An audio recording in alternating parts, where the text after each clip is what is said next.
So I'm making a little video on August 12th, the day after my birthday, in the airport of Jeddah. I ended up having a misconnection, so I'm staying a bit longer.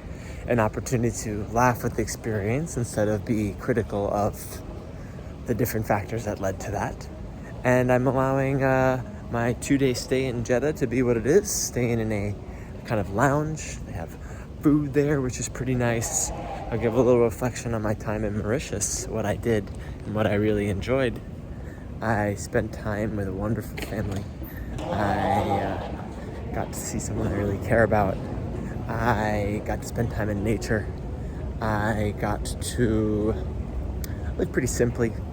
I didn't use technology as much as I usually would as a source of excitement. I did a practice called, I guess you can call it Ayurvedic healing. So in Mauritius, I was having some pain while breathing, specifically in my nose. And I was told it was related to the navel cavity, something called sinusitis. Not sure how you say it, but sinusitis in French. And it was just lots of liquid all up in here in my sinuses and also in my chest. So there would be moments that I was unable to breathe out of my nose. Luckily I have a mouth, so it wasn't the end of the world, but it's quite uncomfortable trying to sleep and not being able to breathe. So I took some different prescription medicines, but then I decided to try this Ayurvedic approach. Ayurveda is a system of, an ancient system of Indian traditional medicine. And what it involved mostly was a head massage. It's called Nasya. It's the treatment that I received after the head massage along the sinus and chest. I would inhale some different essential oils, and it would begin to de-block a bit of all the mucus that's in the system. And I was told it was because there's a lot of liquid in the air, a lot of moisture in the air. In Mauritius, it's winter time, so you get a bit more rain, but what they specifically get is a lot colder than usual. And for people from Mauritius, they're like, how are you walking around in a t-shirt? And I'm like, oh man, if you saw the coldness in New York, you would never be able to handle it if you think Mauritius is cold. But it did get windy at certain moments, so I could understand why they would say it was cold. So yeah, it was an interesting. I did about 7 treatments. I visited some different massage places just to relax. I mean, my goal at Mauritius was just to chill out. Been working quite hard in Uzbekistan, and I needed to find some time for myself. I went to some nice waterfalls. One was called Minisi. I can put the link in the video below, but what I really enjoyed about the waterfall is we went to an area near to where I was working before, and from the road, walking about 15-20 minutes tops through some sugarcane fields that were recently cut, you can get a beautiful view of a waterfall. I'd say the waterfall was about 4 meters high, and no jumping off of the top.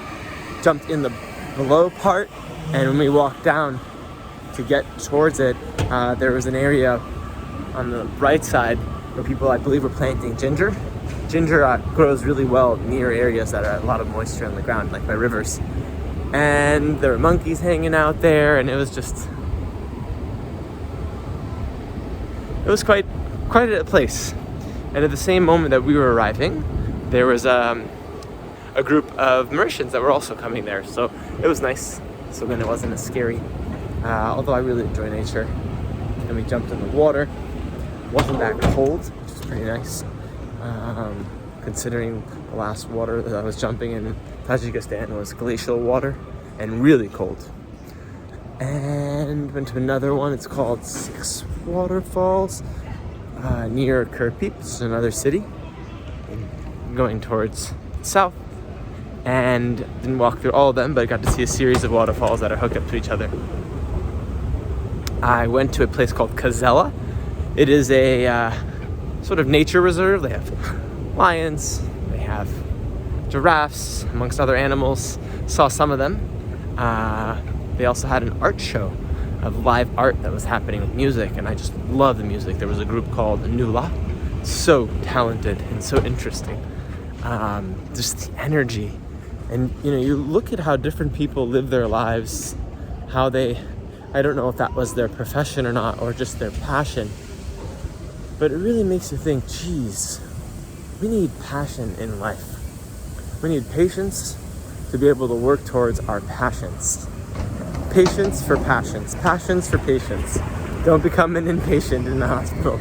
But really, when I saw those people performing with such a great devotion, such a great energy, such a great excitement, it made me think, I want to live my life in that way. It doesn't have to be musical, although it could be, but it's just the idea of expressing really what I love and what I'm passionate about, rather than kind of being in this questioning state of, oh, have I done this right? Or is this the right decision? Or is this the wrong decision? Or what is the right thing to do?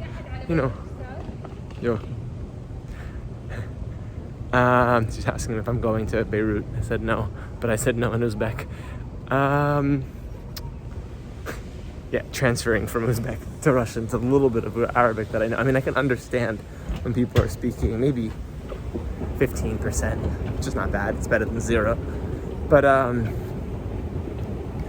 living with passion is just so important. And I think part of that is knowing what you love, knowing your gifts, and using those gifts really intentionally. So one of the things that I did while I was in Mauritius, but it was actually online, was I took a class in laughter yoga. Now, I'm someone who's constantly exploring new ways of healing, self-expression, kind of just understanding and living in the world. Laughter yoga is a technique developed by a doctor named Dr. Madan Kataria. It was in India, and this is Mumbai. And after, about 35 plus years, it spread to over 100 countries, and there's lots of laughter yoga clubs, probably thousands of them. And what do? Is they come together and they laugh together. Now, even if the laugh is fake, if it's not a real laugh, it's still a form of healing, and I'll explain why. When you laugh in a hearty, full way, exhaling fully, stomach goes all the way in, you need to breathe in afterwards deeply. And what you're actually doing is reoxygenating your bloodstream.